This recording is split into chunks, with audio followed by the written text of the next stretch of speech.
The word art has a range of meanings which may be obscured by the current disposition to use the word in an extremely restricted sense. In contemporary thought, art is most readily associated with beauty, yet its historic connections with utility and knowledge are probably more intimate and pervasive. The prevalent popular association reflects a tendency in the 19th century to annex the theory of art to aesthetics. This naturally led to the identification of art with one kind of art, the so-called fine arts, beaux arts, or schöne Kunst, arts of the beautiful. The contraction of meaning has gone so far that the word art sometimes signifies one group of fine arts, painting and sculpture, as in the common phrase literature, music, and the fine arts. This restricted usage has become so customary that we ordinarily refer to a museum of art or to an art exhibit, in a manner which seems to assume that the word art is exclusively the name for something which can be hung on a wall or placed on a pedestal. A moment's thought will, of course, correct the assumption. We are not unfamiliar with the conception of medicine and teaching as arts. We are acquainted with such phrases as the industrial arts and arts and crafts, in which the reference is to production of useful things. Our discussions of liberal education should require us to consider the liberal arts, which, however defined or enumerated, are supposed to constitute skills of the mind. We recognize that art is the root of artisan, as well as artist. We thus discern the presence of skill in even the lowest forms of productive labor. Seeing it also as the root of artifice and artificial, we realize that art is distinguished from and sometimes even opposed to nature. The ancient and traditional meanings are all present in our daily vocabulary. In our thought, the first connotation of art is fine art. In the thought of all previous eras, the useful arts came first. As late as the end of the 18th century, Adam Smith follows the traditional usage which begins with Plato when, in referring to the production of a woolen coat, he says, quote, "The shepherd, the shorter of the wool comber or carder, the dyer, the scribbler, the spinner, the weaver, the fuller, the dresser, with many others, must all join their different arts in order to complete even this homely production." Unquote. In the first great conversation on art, that presented in the Platonic dialogues, we find useful techniques and everyday skills typifying art, by reference to which all other skills are analyzed. Even when Socrates analyzes the art of the rhetorician, as in the Gorgias, he constantly turns to the productions of the cobbler and the weaver, and to the procedures of the husbandman and the physician. If the liberal arts are praised as highest, because the logician or rhetorician works in the medium of the soul rather than in matter, they are called arts, quote, "only in a manner of speaking," unquote, and by comparison with the fundamental arts which handle physical material. The Promethean gift of fire to men, which raised them from a brutish existence, carried with it various techniques for mastering matter, the basic, useful arts.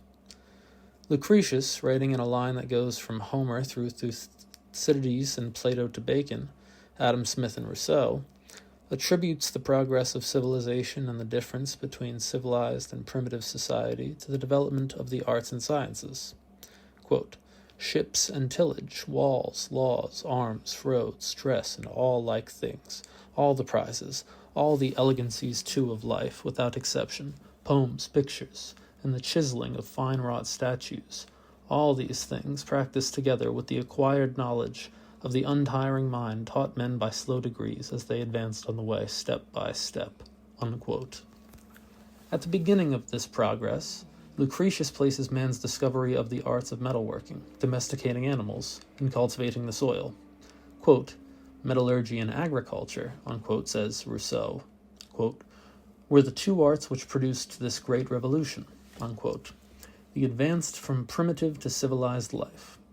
The fine arts and the speculative sciences come last, not first, in the progress of civilization. The fine arts and the speculative sciences complete human life. They are not necessary, except perhaps for the good life. They are the dedication of human leisure and its best fruit. The leisure without which they neither could come into being nor prosper is found for man and fostered by the work of the useful arts. Aristotle tells us that is why, quote, "the mathematical arts were founded in Egypt. for there the priestly caste was allowed to be at leisure." Unquote. There is another ambiguity in the reference of the word art. Sometimes we use it to name the effect produced by human workmanship. We elliptically refer to works of art as art. Sometimes we use it to signify the cause of the things produced by the human work. That skill of mind which directs the hand in its manipulation of matter. Art is both the artist and in the work of art, in the one as cause, in the other as the effect. What is effected is a certain ennoblement of matter, a transformation produced not merely by the hand of man, but by his thought or knowledge. The more generic meaning of art seems to be that of art as cause rather than as effect. There are many spheres of art in which no tangible product results, as in navigation or military strategy. We might, of course, call a landfall or a victory a work of art, but we tend rather to speak of the art of the navigator or the general. So too in medicine and teaching, we look upon the health or knowledge which results from healing or teaching as natural. We do not find art in them, but rather in the skill of the healer or teacher, who has helped to produce that result. Hence, even in the case of the shoe or the statue, art seems to be primarily in the mind and work of the cobbler or sculptor, and only derivatively in the objects produced. Aristotle, in defining art as, quote, capacity to make, involving a true course of reasoning, unquote, identifies it with making as distinct from doing and knowing.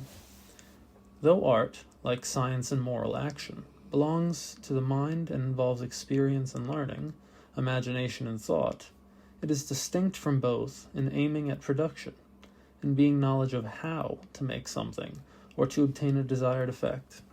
Science, on the other hand, is knowledge that something is the case, or that a thing has a certain nature. Knowledge is sometimes identified with science, to the exclusion of art or skill, but we depart from this narrow notion whenever we recognize that skill consists in knowing how to make something. Even in speculative matters, writes Aquinas, quote, there is something by way of work, for example, the making of a syllogism, or a fitting speech, or the work of counting or measuring. Hence, whatever habits are ordained to such like works of the speculative reason are, by a kind of comparison, called arts indeed, but liberal arts, in order to distinguish them from those arts which are ordained to works done by the body, which arts are, in a fashion, servile, inasmuch as the body is in servile subjection to the soul, and man regards his soul as free. On the other hand, those sciences which are not ordained to any such like work are called sciences simply, and not arts, unquote. The discussion of medicine in the great books throws light on the relation of art and science, in their origin as well as their development. Hippocrates writes of medicine as both an art and a science.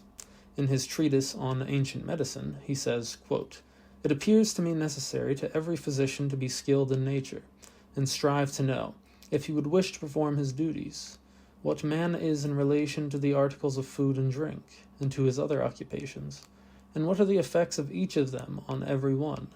And it is not enough to know simply that cheese is a bad article of food, as disagreeing with whoever eats it to satiety, but what sort of disturbance it creates, and wherefore, and with what principle in man it disagrees.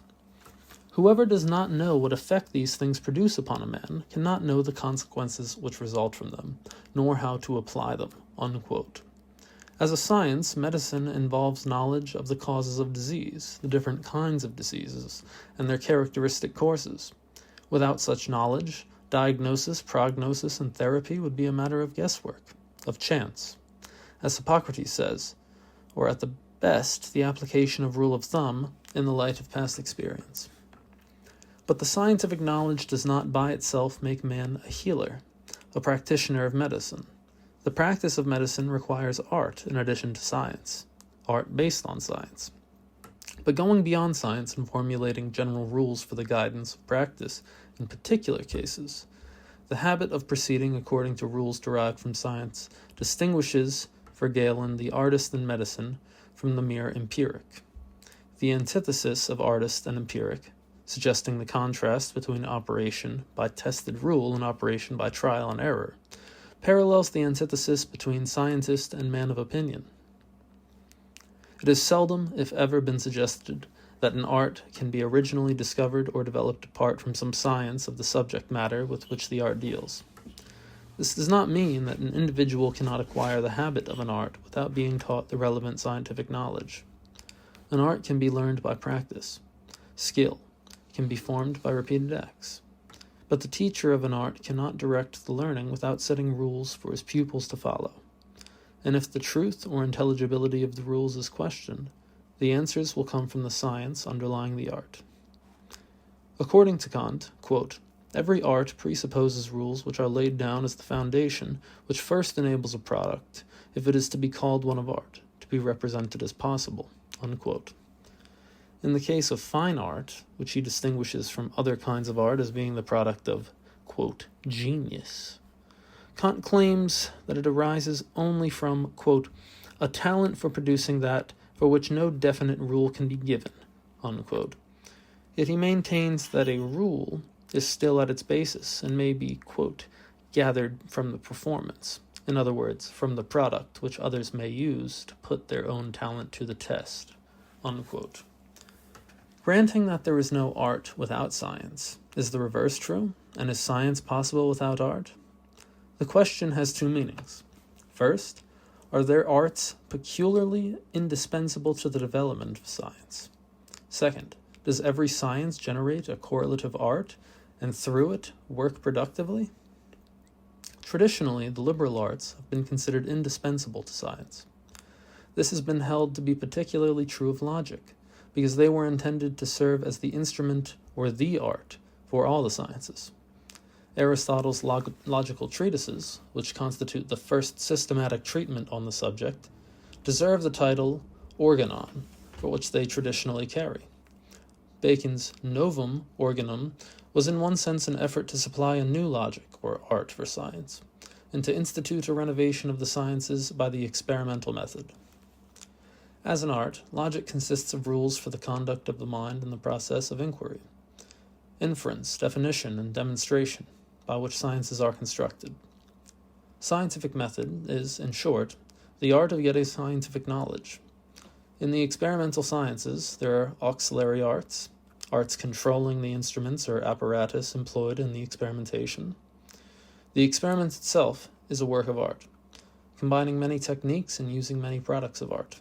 The water clock, the inclined plane, and the pendulum of Galileo, the prisms, mirrors, and lenses of Newton. The second question, whether all sciences have related arts, and through them productive power, raises one of the great issues about the nature of scientific knowledge, discussed in the chapters on philosophy and science. For Francis Bacon, and to some extent Descartes, art is the necessary consequence of science. At the beginning of the Novum Organum, Bacon declares that, quote, knowledge and human power are synonymous, since the ignorance of the cause frustrates the effect. For nature is only subdued by submission, and that which in contemplative philosophy corresponds with the cause, in practical science becomes the rule, unquote. The distinction Bacon makes here between the speculative and practical arts of knowledge corresponds to the distinction between science and art, or as we sometimes say, pure and applied science. He opposes their divorce from one another. If science is the indispensable foundation of art and consists in a knowledge of causes, art, in Bacon's view, is the whole fruit of science, for it applies that knowledge to the production of effects. His theory of science and his new method for its development are directed to the establishment of man's empire over creation, which, quote, is founded on the arts and sciences alone, unquote. Just as the present state of the arts accounts for the immense difference between men's lives in the most polished countries in Europe and in any wild and barbarous region of the New Indies, so further advances in science promise the untold power of new inventions and techniques. On Bacon's view, not only the value, but even the validity of scientific knowledge is to be measured by its productivity. A useless natural science, a science of nature which cannot be used to control nature, is unthinkable. With the exception of mathematics, every science has its appropriate magic or special productive power. Even metaphysics, in Bacon's conception of it, has true natural magic, which is that great liberty and latitude of operation which dependeth upon the knowledge of forms. The opposite answer to the question about science and art is given by Plato, Aristotle, and others who distinguish between speculative and productive sciences. They differ from Bacon on the verbal level by using the word practical for those sciences which concern moral and political action rather than the production of effects. The sciences Bacon calls practical, they call productive. But under either name, these are sciences of making rather than doing, sciences which belong in the sphere of art rather than prudence. But the significant difference lies in the evaluation of the purely speculative sciences, which consist in knowledge for its own sake, divorced from art and morals, or from the utilities of production and the necessities of action. In tracing the history of the sciences, Aristotle notes that those men who first found the useful arts were thought wise and superior. Quote, "But as more arts were invented, and some were directed to the necessities of life, others to recreation, the inventors of the latter were naturally always regarded as wiser than the inventors of the former, because their branches did not aim at utility. Hence, when all such inventions were already established, the sciences which do not aim at giving pleasure or at the necessities of life were discovered, and first in the places where men first have begun to have leisure, so that the man of experience is thought to be wiser than the possessors of any sense perception whatever, the artist wiser than the man of experience, the master worker than the mechanic, and the theoretical kinds of knowledge to be more of the nature of wisdom than the productive." Unquote. That the theoretic sciences are useless in the sense of not providing men with the necessities or pleasures of life is a mark of their superiority. They give what is better than such utility, the insight and understanding which constitute wisdom. The Baconian reply condemns the conception that there can be knowledge which is merely contemplation of the truth. It announces the revolution which, for John Dewey, ushered in the modern world. The pragmatic theory of knowledge had its origin in a conception of science at every point fused with art. The ancients, trying to understand the natural phenomena of change and generation, found that the process of artistic production provided them with an analytic model. Through understanding how he himself worked in making things, man might come to know how nature worked. When a man makes a house or a statue, he transforms nature. Changes in shape and position occur. The plan or idea in the artist's mind comes, through his manipulation of matter, to be embodied and realized objectively. To the ancients, a number of different causes or factors seemed to be involved in every artistic production: material to be worked on, the activity of the artist at work, the form in his mind, which he sought to impose on the matter, thus transforming it, and the purpose which motivated his effort. In the medical tradition, from Aristotle through Galen to Harvey, there is constant emphasis upon the artistic activity of nature. Galen continually argues against those who do not conceive nature as an artist. Harvey consciously compares the activity of nature in biological generation to that of an artist. Quote, "Like a potter, she first divides her material, and then indicates the head and trunk and extremities. Like a painter, she first sketches the parts in an outline, and then fills them in with colors.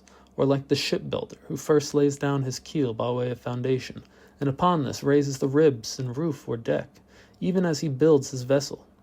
Does not nature fashion the trunk of the body and add extremities?" Unquote. Of all natural changes, the one most closely resembling artistic production appears to be generation, especially the production of living things by living things. In both cases, a new individual seems to come into being, but upon further examination, artistic production and natural generation reveal significant differences which divide nature from art. Aquinas considers both and distinguishes them in his analysis of divine causation. In things not generated by chance, he points out that there are two different ways in which the form, that is the agent, is passed on to another being. Quote, "In some agents, the form of the thing to be made pre-exists according to its natural being, and in those that act by their nature, as a man generates a man, or fire generates a fire. Whereas in other agents, the form of the thing to be made pre-exists according to intelligible being, as in those that act by the intellect, and thus the likeness of a house pre-exists in the mind of the builder, and this may be called the idea of the house, since the builder intends to build his house like to the form conceived in his mind." Unquote. Thus, in biological procreation, the progeny have the form of their parents, a rabbit producing a rabbit, a horse a horse. But in artistic production, the product has not the form of the artist, but the form he has conceived in his mind, and which he seeks to objectify. Furthermore, in generation, and in other natural changes as well, the matter which undergoes change seems to have in itself a tendency to become what it changes into. As, for example, the acorn naturally tends to become an oak, whereas the oak in wood does not have in itself any tendency to become a chair or a bed. The material the artist works on is entirely passive with respect to the change he wishes to produce. The artistic result is, in this sense, entirely of his making. The realm of art, or of the artificial, is then opposed to the natural and differentiated form from it. Kant, for whom art is distinguished from nature, quote, "as making is from acting or operating in general," unquote, claims that, quote, "by right, it is only production through freedom," in other words, through an active will that places reason at the basis of its action, that should be termed art, unquote.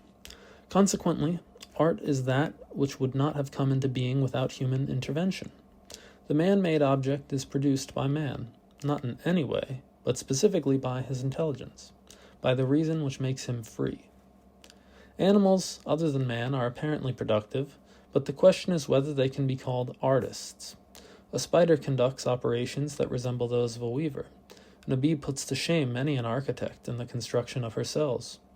But, according to Marx, quote, "what distinguishes the worst architect from the best of bees is this, that the architect raises his structure in imagination before he erects it in reality. At the end of every labor process, we get a result that already existed in the imagination of the laborer at its commencement. He not only effects a change of form in the material on which he works, but he also realizes a purpose of his own that gives the law to his modus operandi, and to which he must subordinate his will." Unquote. As indicated in the chapter on animal, some writers, like Montaigne, attribute the productivity of animals to reason rather than to instinct. Art then ceases to be one of man's distinctions from the brutes. But if man alone has reason, and if the productions of art are works of reason, then those who refer to animals as artists speak metaphorically, on the basis of what Kant calls, quote, "an analogy with art. As soon as we call to mind," he continues, "that no rational deliberation forms the basis of their labor, we see at once that it is a product of their nature, of instinct, and that it is only to their creator that we ascribe it as art." Unquote. This in turn leads to the question whether nature itself is a work of art. "Let me suppose," the Elactic stranger says in The Sophist, quote, "that things which are said to be made by nature are the work of divine art, and that things which are made by man out of these are the works of human art. And so there are two kinds of making and producing, the one human and the other divine." Unquote. If we suppose that the things of nature are originally made by a divine mind, how does their production differ from the work of human artists, or from biological generation?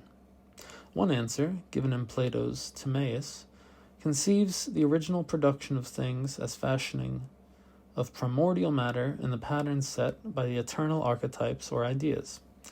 In consequence, the divine work would be more like human artistry than either would be like natural reproduction.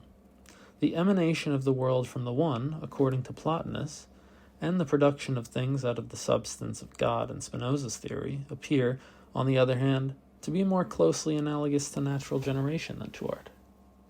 Both analogies, of creation with art and with generation, are dismissed as false by Christian theologians.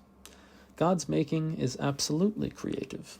It presupposes no matter to be formed, nor do things issue forth from God's own substance, but out of nothing.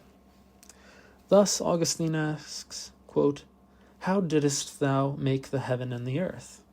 And he answers, "It was not as a human artificer, forming one body from another, according to the discretion of his mind, which can in some way invest with such a form, as it seeth in itself by its inward eye. Verily, neither in the heaven nor in the earth didst thou make heaven and earth, nor in the air or waters, seeing these also belong to the heaven and the earth, nor in the world didst thou make the whole world, because there was no place where to make it before it was made, that it might be for what is, but because thou art. Therefore thou spakest, and they were made, and in thy word thou madest them. Unquote. According to this view, human art cannot be called creative, and God cannot be called an artist, except metaphorically. The issue concerning various theories of creation, or of the origin of the universe, is discussed in the chapter on world. But here we must observe that, according to the view we take of the similitude between humans and divine workmanship, the line we are able to draw between the realms of art and nature becomes shadowy or sharp. The discussions of art in the great books afford materials from which a systematic classification of the arts might be constructed, but only fragments of such a classification are ever explicitly presented. For example, the 7 liberal arts are enumerated by various authors, but their distinction from the other arts, and their ordered relation to one another, do not receive full explanation. There is no treatment of grammar, rhetoric, and logic, or dialectic to parallel Plato's consideration of arithmetic, geometry, music, and astronomy in the Republic. Nor is there any analysis of the relation of the first 3 arts to the other 4, traditionally organized as the trivium and the quadrivium. However, in Augustine's work on Christian doctrine, we have a discussion of these arts as they are ordered to the study of theology. That orientation of the liberal arts is also the theme of Bonaventura's reduction of the arts to theology. Quite apart from the problem of how they are ordered to one another, particular liberal arts receive so rich and varied a discussion in the tradition of the great books that the consideration of them must be distributed among a number of chapters, such as logic, rhetoric, language, for the discussion of grammar, and mathematics. The principles of classification of the fine arts are laid down by Kant from, quote, the analogy which art bears to the mode of expression of which men avail themselves in speech, with a view to communicating themselves to one another as completely as possible, unquote. Since such expression, quote, consists in word, gesture, and tone, unquote, he finds 3 corresponding fine arts, quote, the art of speech, formative art, and the art of the play of sensations, unquote. In these terms, he analyzes rhetoric and poetry, sculpture, architecture, painting and landscape gardening, and music. A different principle of division is indicated in the opening chapters of Aristotle's Poetics. The principle that all art imitates nature suggests the possibility of distinguishing and relating the various arts according to their characteristic differences as imitations, by reference to the object imitated and to the medium and manner in which it is imitated by the poet, sculptor, or painter and musician. Quote, color and form, Aristotle writes, are used by means by some who imitate and portray many things by their aid, and the voice is used by others. Rhythm alone without harmony is the means in the dancer's imitations. There is, further, an art which imitates by language alone, without harmony, in prose or in verse, unquote. Aristotle's treatise deals mainly with this art, poetry. It does not develop for the other fine arts the analysis it suggests. Aristotle's principle also suggests questions about the useful arts. Are such arts as shoemaking and house building imitations of nature in the same sense as poetry and music? Does the way in which the farmer, the physician, and the teacher imitate nature distinguish these 3 arts from the way in which a statue is an imitation, or a poem, or a house? The Aristotelian dictum about art imitating nature has, of course, been as frequently challenged as approved. Apart from the issue of its truth, the theory of art as imitation poses many questions which Aristotle left unanswered. If there are answers in the great books, they are there by implication rather than statement. The most familiar distinction between arts, that between the useful and the fine, is also the one most frequently made in modern discussion. The criterion of the distinction needs little explanation. Some of man's productions are intended to be used, others to be contemplated or enjoyed. To describe them in terms of imitation, the products of the useful arts must be said to imitate a natural function. The shoe, for example, the protective function of calloused skin.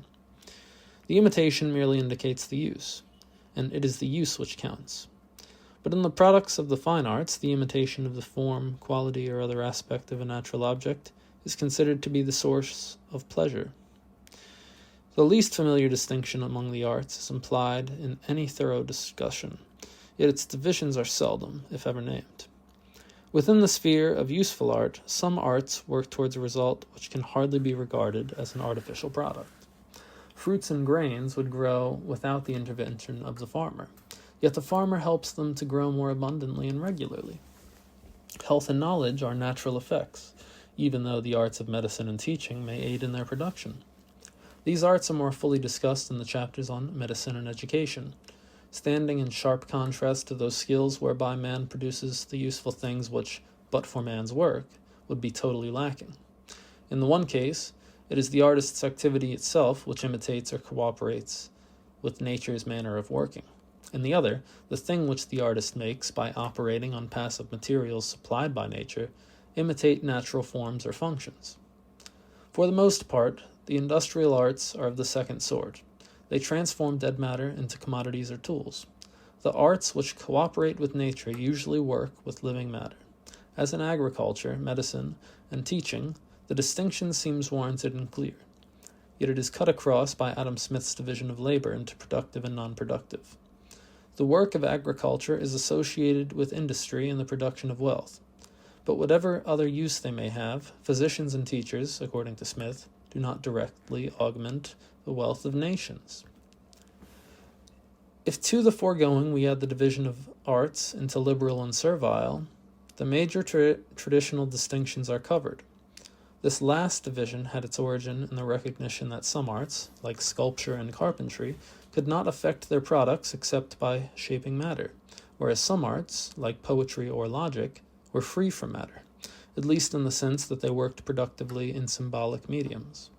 But by other principles of classification, poetry and sculpture are separated from logic and carpentry, as fine from useful art. Logic, along with grammar, rhetoric, in the mathematical arts, is separated from poetry and sculpture, as liberal from fine art.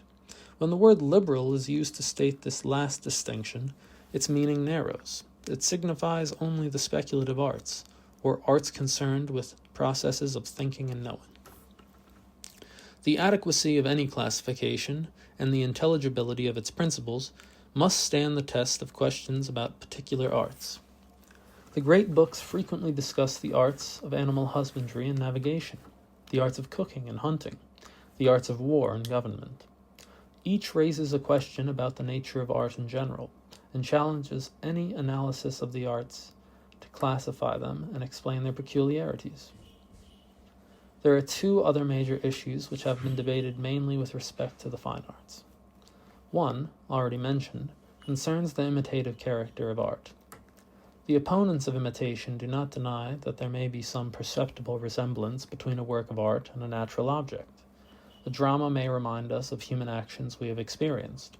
Music may simulate the tonal qualities and rhythms of the human voice, registering the course of the emotions. Nevertheless, the motivation of artistic creation lies deeper. It is said than a desire to imitate nature, or to find some pleasure in such resemblances.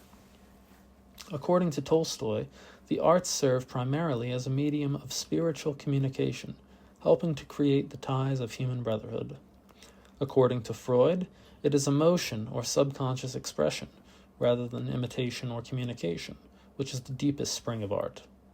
The poet or artist, quote, forces us to become aware of our inner selves, in which the same impulses are still extant, even though they are suppressed, unquote.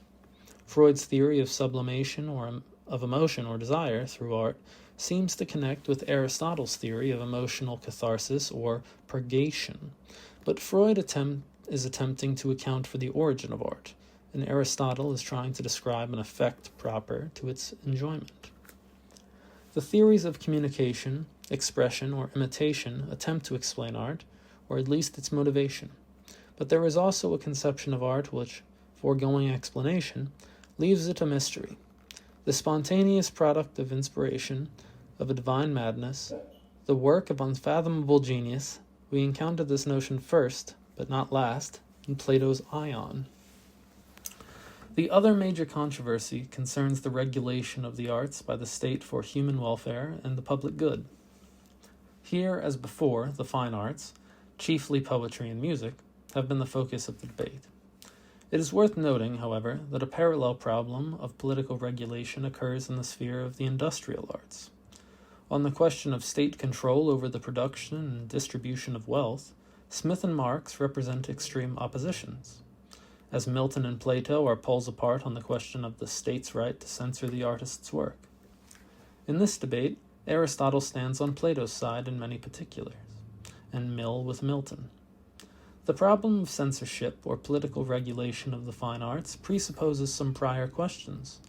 Plato argues in the Republic that all poetry but, quote, hymns to the gods and praises of famous men, unquote, must be banned from the state.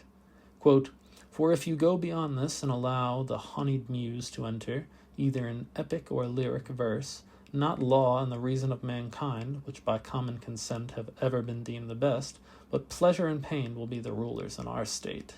Unquote. Such a view presupposes a certain theory of the fine arts and their influence on citizens and the whole character of the community. Yet because both Plato and Aristotle judged that influence to be far from negligible, they do not see any reason in individual liberty for the state to refrain from interfering with the rights of the artist for the greater good of the community.